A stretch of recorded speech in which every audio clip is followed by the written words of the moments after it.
Thank you very much. I see some familiar faces and names to my right on the screen, so I think many of you maybe have already heard part of this presentation, so bear with me. And certainly some of you actually have participated with us in the past, and some of this information may or may not be new to you. So again, thank you for participating. I'd like to first of all thank Ann Weir and her staff for hosting this event. I'd like to thank everyone for this opportunity. For those that do not know me, my name is Frank O'Hearn. I'm the Executive Director of the Eastern Workforce Innovation Board, and I work with Maureen Keeler. Our office is located in Gananoque. Our organization has been operating for the past 24 years, and we're funded by the Ministry of Labor, Training and Skills Development. Our mission is to work collaboratively with community partners in identifying labor market challenges and to identify opportunities in addressing these changes.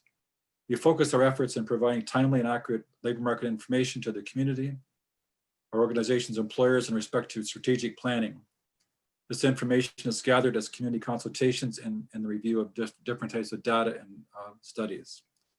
One of our deliverables is to the community is our yearly labor market planning report that outlines trends and challenges to our region. And you may access these reports and studies within our website. In terms of this, the process, in terms of the local labor market planning process, this past year, in the summer, Sandy Wright did a series of community consultations in the community in terms of that report. And it became quite clear in those consultations that COVID-19 was the discussion point for many. And that's what employers in the community wanted to talk about, and justly so, because that's the central theme that we're still being surrounded with as I speak today. So as a result of that, we talked to the providers. We actually did a report specific to that information that was provided back to us, and that report was submitted to the community, and you can see that report within our website. It's also within our local labor market report that will be published in the new year. So again, many of you will know of these trends, but I just want to review these with you. The major trends influenced by COVID-19. The employers are obviously changing their business models, online presence, allowing more opportunities for workers to work from home, increased safety protocols, purchase and learning. Remote location of workers, increased online access for services and products, and a growing imbalance between the haves and the have-nots. And certainly there's a question about inadequate internet services, which certainly was discussed this morning.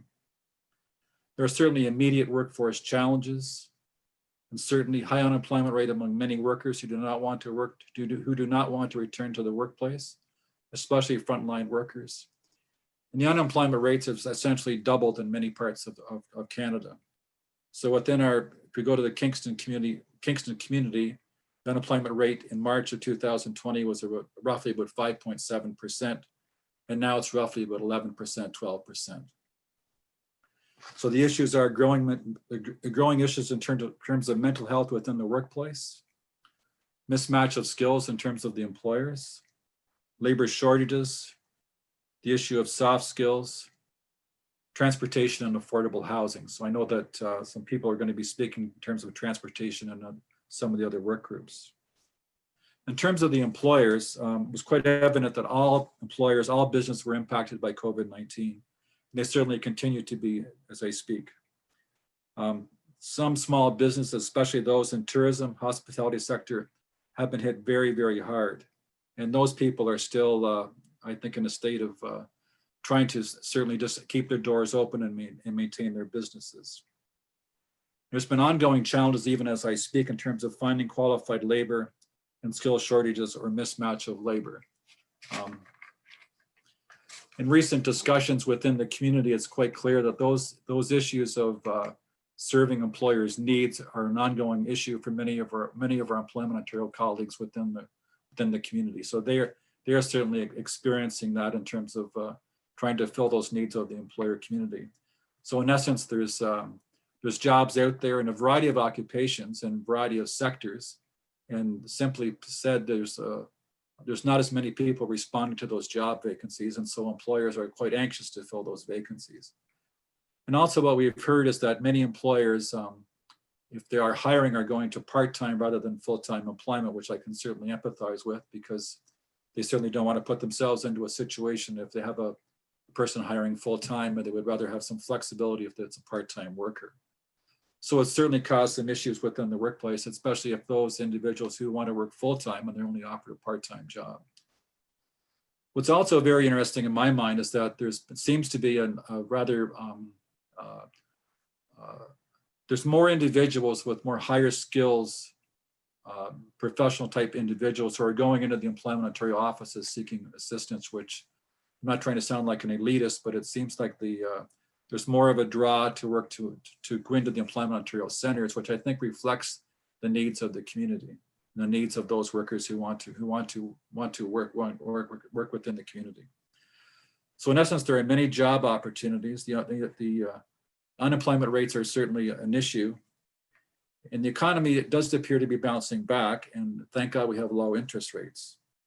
And businesses are becoming more innovative in respect to how they offer their sales and services in terms of the term pivot. So many businesses who are able to pivot and to offer those online services are certainly doing very, very well. There's certainly growing business opportunities within delivery services, e-commerce, information technology. It's quite evident that the construction industry is still doing quite well. IT is doing quite well. Certain large businesses which offer online services are still very, very busy. And so I think in terms of being able to access those services is certainly it's made it it's many individuals who have the buying power can certainly go to online services to access those services and those types of goods. For those individuals who do not have that buying power, it's a certainly different issue. So businesses are becoming more creative in their ways to offer their services to the community. And certainly working at home has freed up much more time to be with one's family. So some may argue that they don't want to be at home, they'd rather be at the workplace, but it certainly has freed up a lot of time. That opens up another whole other discussion about the real estate market and the exodus from metropolitan areas into more rural communities. And I think that all communities in rural areas are certainly seeing some positive impacts in terms of people wanting to move out of urban centers to work remotely, maybe to their cottages or some other type of secondary home. And there's certainly more an emphasis on online training and education. Certainly this event today speaks to that in terms of this type of a conference. There was a very interesting comment by Rose Gavin. She's an employment training supervisor to St. Lawrence College in Kingston. And she made a reference in the survey with Sandy Wright that the government at all levels should be commended for acting so quickly to assist affected workers in business during the pandemic. And I think that the government has responded very positively in terms of those initiatives. And I think that they should be applauded for that, both federally and provincially. But the pandemic continues. And so the whole question is a whole other issue, whether it's going to be another wave, and there's a question of a vaccine. So what the end result is going to be. And then it certainly does appear that things are going to continue probably into the new year with the vaccine. So in terms of statistics, I mentioned the hospitality sector, the service sector. So they were really significantly hit in our region. I think everybody would attest to that. So within Leeds, Grenville, that's the number one sector. Like in terms of sales and service, there's over 9,600 people employed in that sector. It's a significant sector, and within that sector is obviously the hospitality sector. So those are the areas that have been severely affected. And I know that OTEC has been involved in that before in terms of trying to assist. There was ongoing issues before in terms within the workplace, within the employer and community, in terms of the service sector, the hospitality sector. With COVID-19, it's certainly compounded the issues to respond to that industry. So it's a very sensitive issue for many employers, and many employers are simply trying to survive. And so in our mind, it's a very critical issue in terms of our local economy to meet those needs. We do not see those same needs there are certainly needs within the manufacturing sector, but they have not been impacted to the same degree as the hospitality sector, the service sector.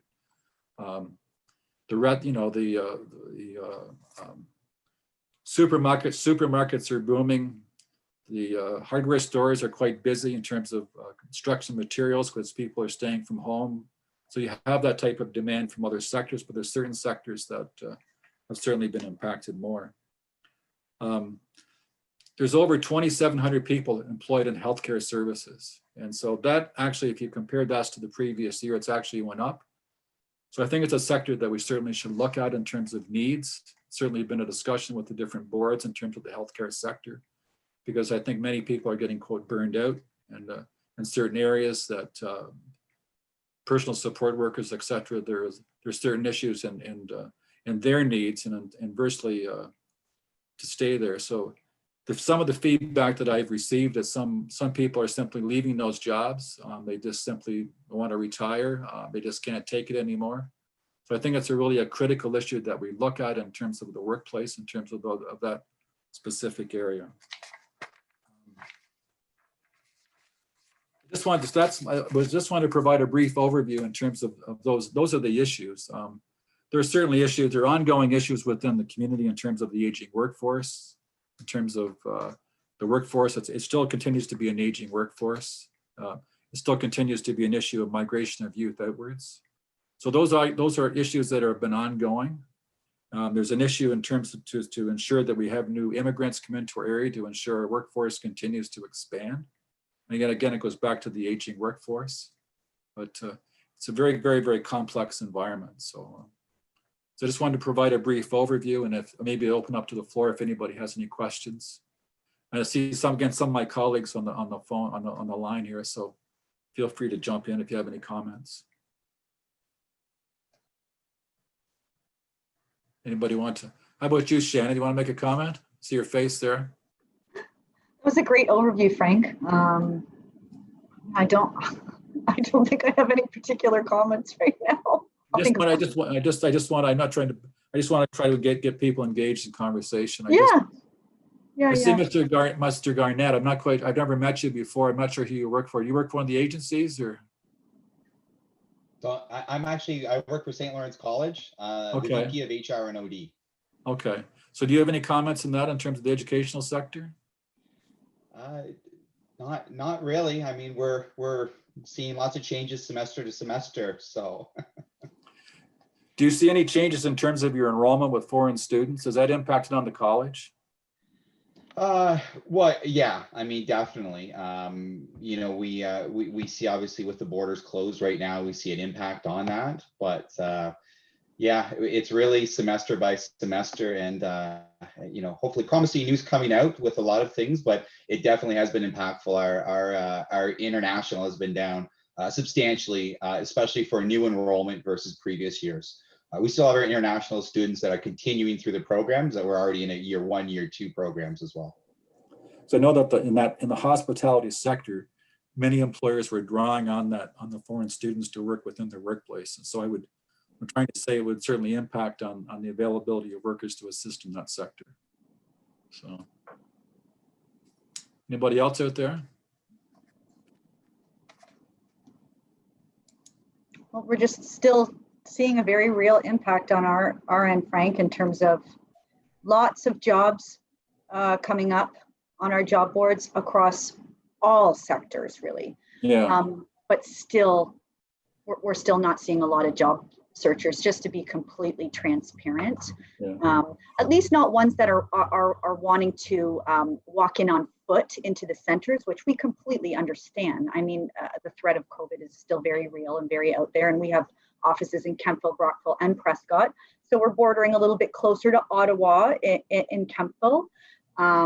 So definitely some more interest in virtual services. So we've even had to pivot a little bit to even try and assist those with brushing up those skills in order to operate kind of in a virtual landscape. I think, you know, I think we were anticipating with the end of CERB, maybe seeing a bit of an influx. I mean, there still is now CRB that's available. So that support is still out there. I mean, we work with a lot of vulnerable populations, a lot that have that are immunocompromised, have disabilities. I mean, it makes sense that that those people might be a little bit more reluctant to be job searching right now, but it doesn't take away the fact that there's still those jobs to fill out there. So we're really having to work with employers, as always, on their onboarding strategies, on their retention strategies, on us assisting more with an examination of people's soft skills and areas that we can try and provide resources in order that them to kind of upgrade those skills. But again, employers are going to be maybe forced a little bit just to look at different strategies for working with the people that are available, that are out there, and working on keeping them. And that's been the central argument for many employment agencies. The feedback has been that employers have been too restrictive, or they should be a bit more open in terms of who they wish to hire. That's been the argument, and to open up their minds a bit. But in the same vein, if you're an employer and you have to meet payroll and you want the best in the job, I can certainly see that argument. So there's a fine line there. Well, and the different way of how the additions to the onboarding now too, right? With all the health and safety and the COVID regulations, it's hard. It's hard right now for sure. No question. Mm-hmm. Hi. I see Colin. Do you have a question, Colin? Or is it Sabi? Yes. I just have a quick question. I was an employer in the Leeds and Grenville area. We built the Wedgwood Retirement Resort. Then I sold that, and so there's three of us, three very powerful women, I would like to say, that have co-founded a new business. But one of the things and it's going to be employee. We're going to need quite a number of employees. But one of the key things I think for employers, it's not just skills that are important. There's also about creating a very healthy work environment. That is really, really, really important. And I think it's really important. I know that you're talking about skills. You need to do this, you need to do that, but that's very transactional. We're living in a world now where we need to be more transformational. We need to look at the human as a person. And that includes the mental health, the well-being, the fact that, for example, we're three women that are putting this new business together. And I decided to come back to the Leeds and Grenville area to launch this business. And we're still in the launch stage, so I can't really say much at the moment, but it's really important to look at the person. And it's very important for individuals like yourselves who are talking to employees to kind of help the employer and the employee glue that together. It's not just skills, it's more than skills. No question, Sabi. I completely agree with you on that. I completely agree. There's the individual, there's the skill sets, and then I would also talk soft skills. There, communication skills, working with people. That's a whole discussion, and that's come up on a number of cases, and I agree totally with you on that point. And one of the things about the Leeds and Grenville community is that you've got an amazing environment to cultivate those skills. Like, look at your environment; it's so beautiful. That's one of the reasons why I want to come back to Leeds and Grenville. It's the scenery, the nature, everything that's happening. It's such a positive environment. People want to come back, and there is a large attrition from larger settings like Ottawa. I have a lot of people. I have someone that I'm working with. She works in Prescott, but most of this is where I'm working from. So that's something I just wanted to share. No, I think it's a valid point, and that actually has been a discussion point for a few years, actually, in terms of soft skills training. I could use the term training or just simply soft skills. And so sometimes we'd be involved in workshops or conferences, and then sometimes the poor millennials will get picked on in terms of their attitude in the workplace. So there's a different argument back and forth about that one, but it is certainly an issue, and it's certainly a question. And so some people will say, well, that's a responsibility of the family. Some people will say it's a responsibility of the schools that they're being taught. Some people will say it's a reflection of the community. I think it's a combination thereof, and but it's a very difficult one to address, to be really honest with you. So some employers will actually, they're very critical of I shouldn't say this, but youth or certain members of their work group, that they do not have the right attitude in the workplace and they don't really care. And so, so you have a bit of I'm not sure if I'm answering your question or going down the same road as you, Sabi, but that's what we've heard on an ongoing basis. And we could have a long debate on this. Pardon me? I said we could have a long debate on this. No, I agree with you. No question, no question, Sabi. I would like to really disagree. I think that every generation just needs to look at things from everyone's perspective. Like I deal with the aging, and they get criticized for this and that, but they're still human beings. Just honestly, empathy is so important. Everyone's just a human being. Like, trust me, our parents thought we were not going to go anywhere. Look what happened. We're doing well. Everything, it's just empathy. I'm not arguing with you, Sab. I'm just trying to say this is what I've been told. Yeah. Mm-hmm. This is the feedback. This is the feedback that we receive, and from a significant number of employers from different sectors. And so part of the role within Employment Ontario and different agencies is to try to discuss that issue with them and try to maybe to modify or to work with them in terms of those issues. I agree with you. This is just one last thing, and then I'll stop talking. No, don't stop. One of the things with Leeds and Grenville, especially now with COVID, we've learned that housing is really important. But you have such an amazing atmosphere in Leeds and Grenville. You have such a beautiful environment. Use it. Anyway, okay, that's it. But thank you for listening. No. But that's why I live here, Sabi. That's why many of us on this call, that's why we live here. This is our home. We want it to grow and to be vibrant. And so thank you. But thank you for coming to the area and to live and work and develop your industry, develop your business. It's very important to us.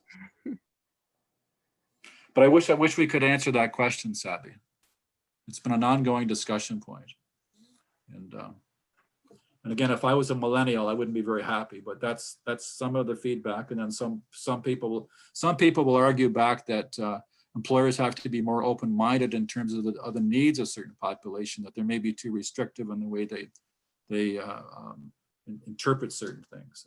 But to me, it's a very delicate issue in terms of the final decision. I like Anybody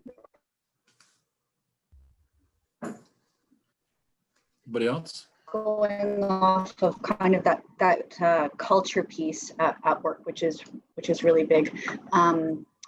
Mentorship seems to be a bit of a optional mentorship. I think it can be really powerful. In the onboarding process, buddying people up with their peers in order to kind of connect them to their workplace, but also looking at people affecting them in the onboarding process, just to kind of work on that culture piece. We've seen that that mentorship piece be pretty a positive impact on people retaining employment. Thank you. I see Kelly Britnell's here from OTEC. Do you want to have a comment on that, Kelly? Hi, Frank. How are you? Well, thank you. Hi, Bruno. My name's Kelly. I'm from OTEC. Thanks so much for that great overview, Frank. I just wanted to add that a lot of the things that you touched on, we've seen that pre-pandemic, and I think that throughout COVID, it's really just enhanced all of these challenges and these issues and really brought it to the forefront. From a training standpoint, just echoing what Shannon and Sabi and what you had been saying about the soft skills, like we're really trying to pivot our training courses to include things like stress management and conflict management and like excellence in leadership, as well as providing a service excellence program that deals with sort of a new COVID customer and a new COVID environment. So I think that The timing may be a little bit tricky for employers because we're finding that a lot of these businesses are, what would normally be a frontline duty is now being pushed to upper management or the leadership.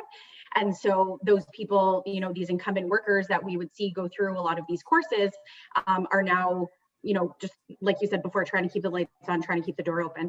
And so it's a challenge, right? You want to be empathetic to what's going on in the workforce and all of the challenges, but additionally want to be able to be here to provide the support that will be needed in the future, because we all know that we will rebound. It's just going to take a while, but we need to be prepared and ready to welcome visitors, in the future.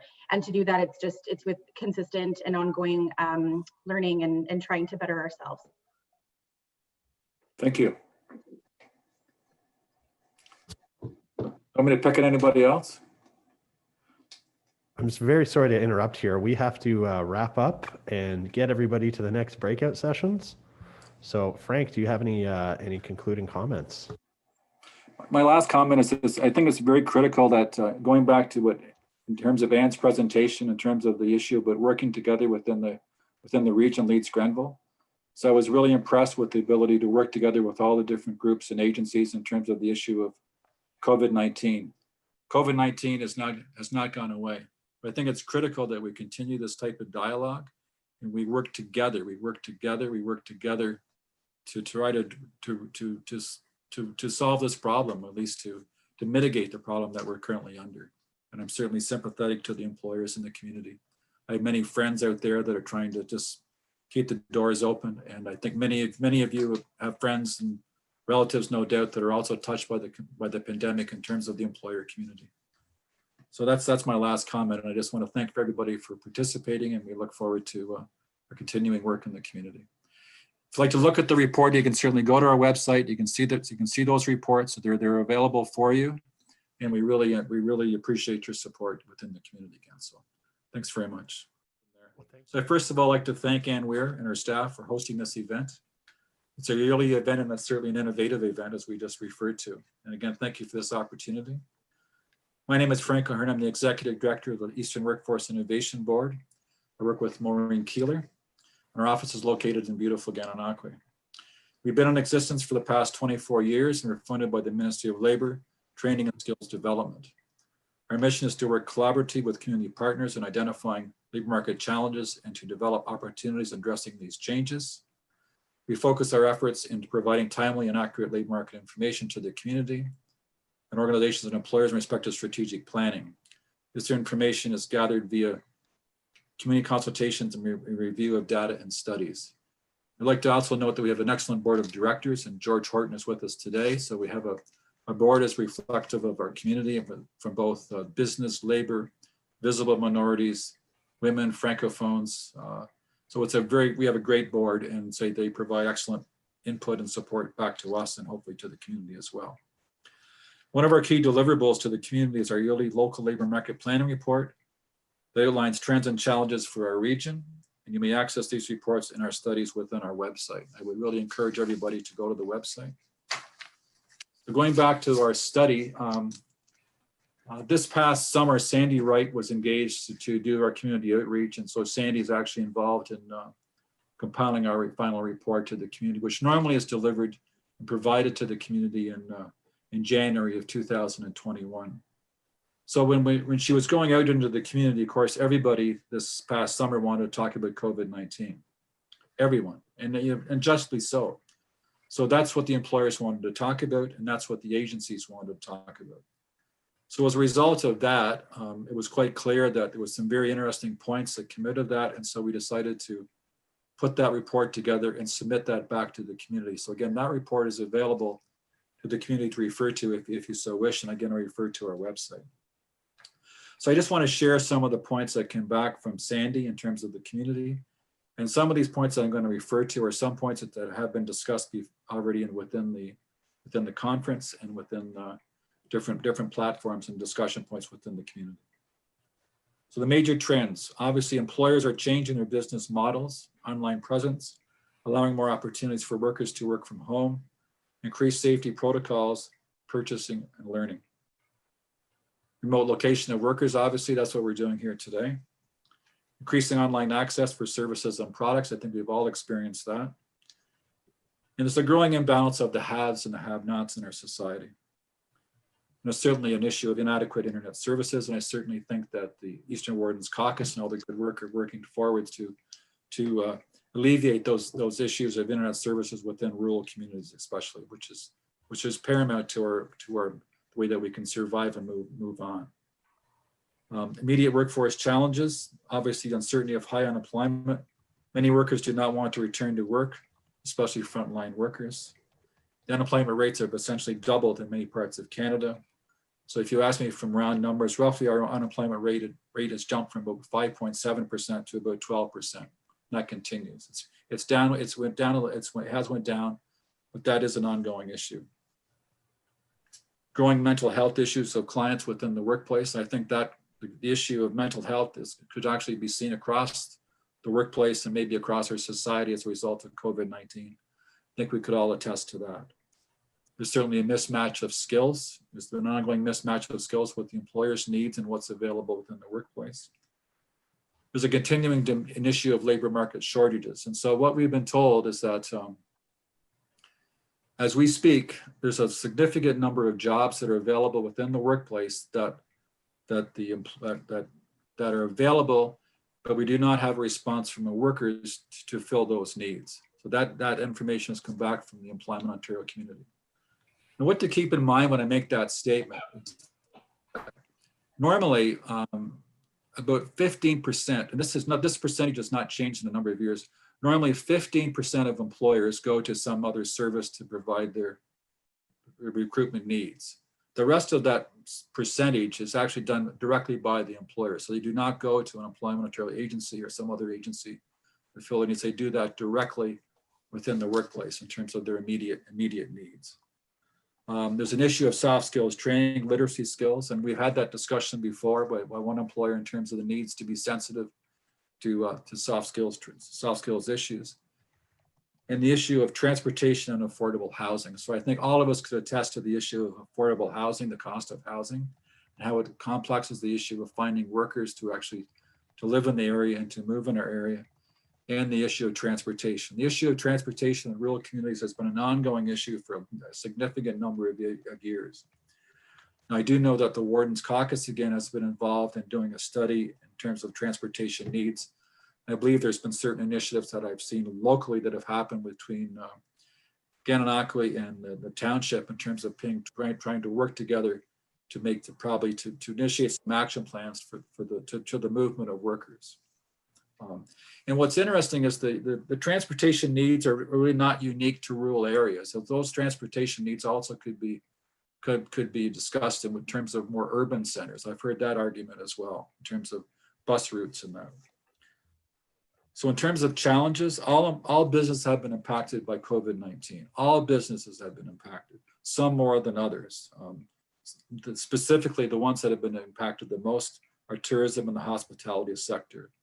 It's estimated that approximately 70% have been employed in essential services. There's been ongoing challenges in terms of finding qualified labor and skill shortages or the mismatch of labor. So prior to COVID-19, there has been issues in terms of recruitment from employers. So in the past, there would be job fairs and different types of activities that would be promoted locally. And you would have a great response to those job fairs. Last couple of years, they're not receiving the same type of response to job fairs or those types of activities. Put COVID-19 into the mix, and of course, it certainly complexes that issue even more. So that's really not a new issue. And then the other issue in terms of mismatch of skills is that, but this is the argument. I'm not trying to justify the argument, but here's the argument: is that some employment providers will say that the employers are too restrictive in their job requirements to that specific occupation, and they should open up their minds in terms of the job requirements to be more open in terms of that type of recruitment. And that again, being too restrictive. Now, if I was sitting on the employer side of the street, I would certainly say that if I'm paying salaries and I have certain needs, I want the best to do the job. So I think there's a bit of a balance in terms of how you work within that skill set. In terms of the soft skills, that's been an issue for a number of it's been an issue. It's not a new issue, but it's maybe more complex with COVID-19. So in some cases, the millennials have been blamed for their lack of job drive towards jobs, and maybe they want to be more flexible in terms of the employer's needs versus their needs. So some people will argue that we've been too hard on the millennial population, that the employer should be more open-minded in terms of their needs.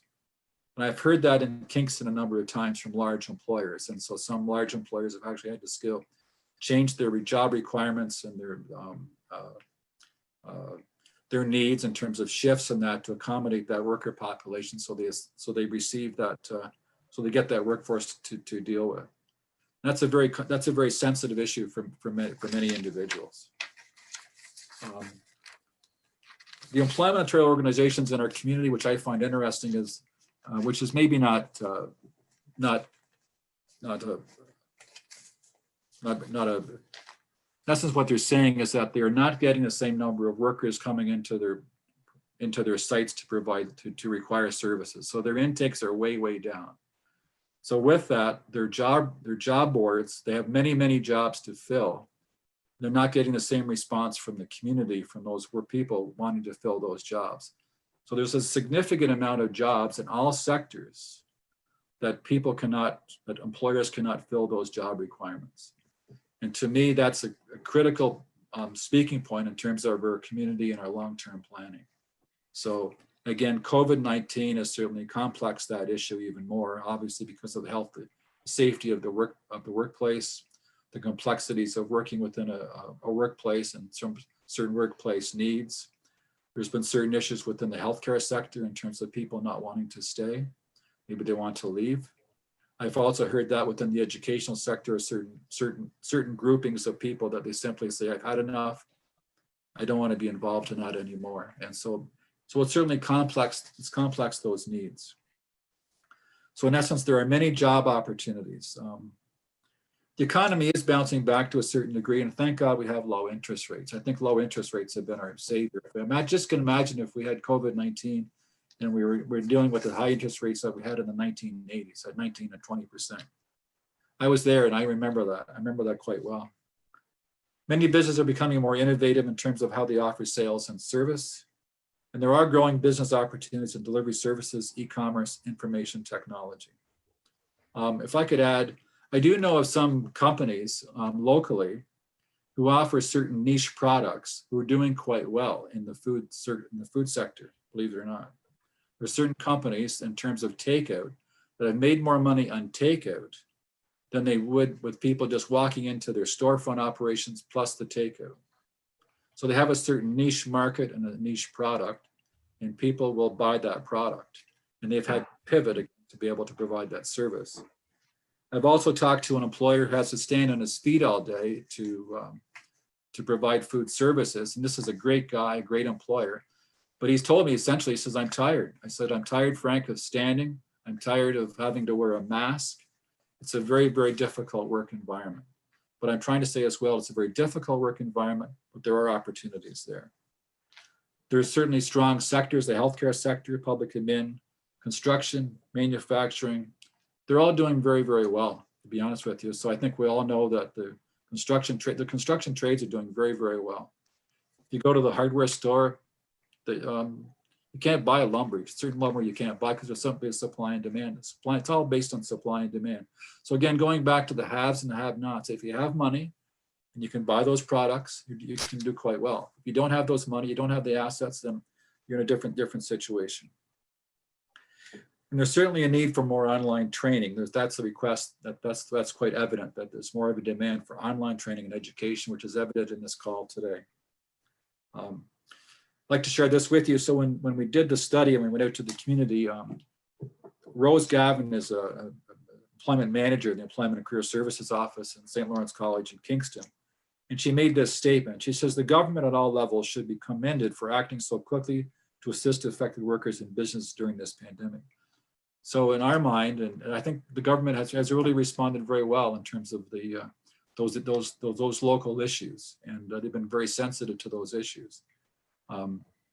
Some may argue that the CERB benefits maybe have complex that issue in terms of getting workers back to the workplace. Some will say that they make more money to be off on COVID benefits rather than working. But in the long term, the feedback again has been very positive in terms of those of the response to the community. I made reference to the hospitality sector and sales and service. It should be noted that in sales and service, there's over 9,600 people employed in that specific sector in Leeds Grenville. That's the number one occupational group in terms of employment in our region, which is very interesting if you think about that. Then you equate that back into the hospital. This is all under service sector, hospitality sector, different groups, but that's a key component of our local economy. And it's really critical that we support that group and those workers. That really is what I wanted to present. Again, that's going with some other notes is that,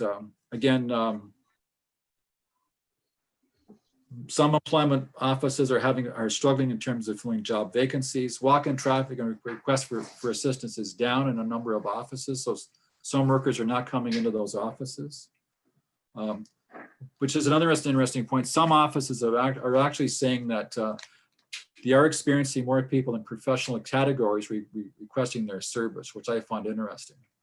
I'm not trying to sound like an elitist, but so there are more people in professional categories who have been displaced by COVID-19 who want an intervention by those offices. So I think that's quite interesting to note in terms of the need of services within the community. And again, some employers have done quite well. And in the service sector, the major component of that service sector are women and youth.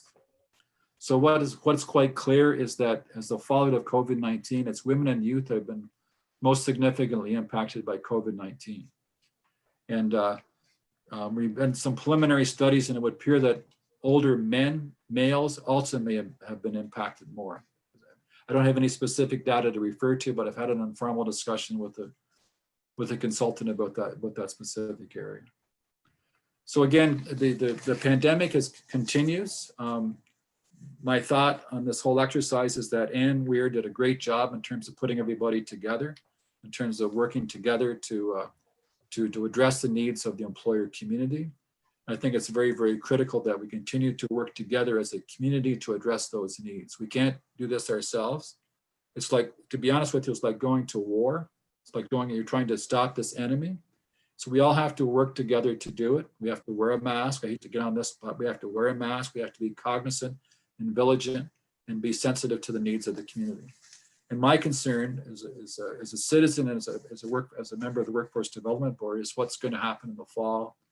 Well, actually in the fall and as we move into the winter months in terms of the long-term effect of COVID-19.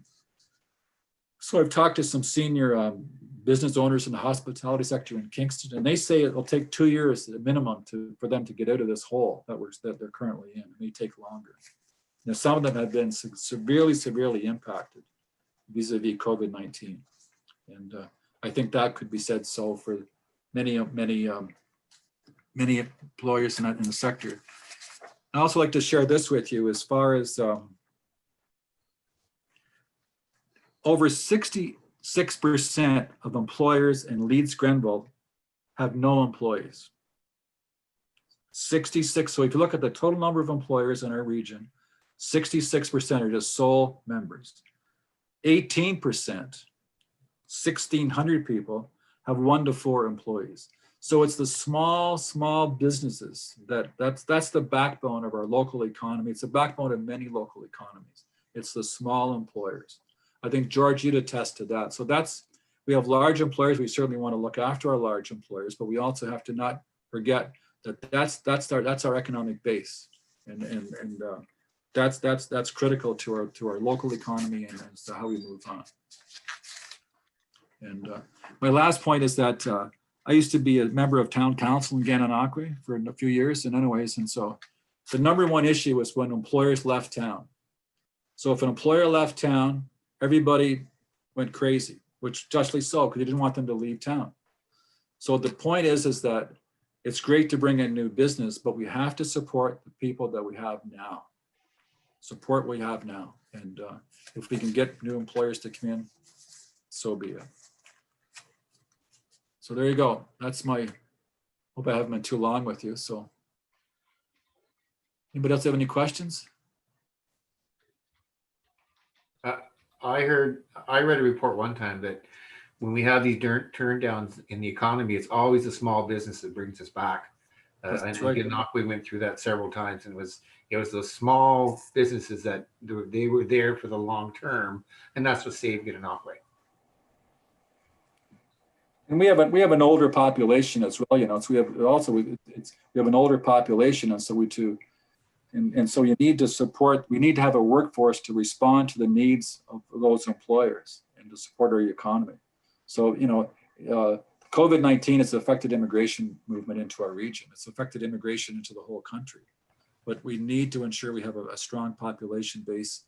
And we do have a significant number of our population who are older workers, which I am one of them.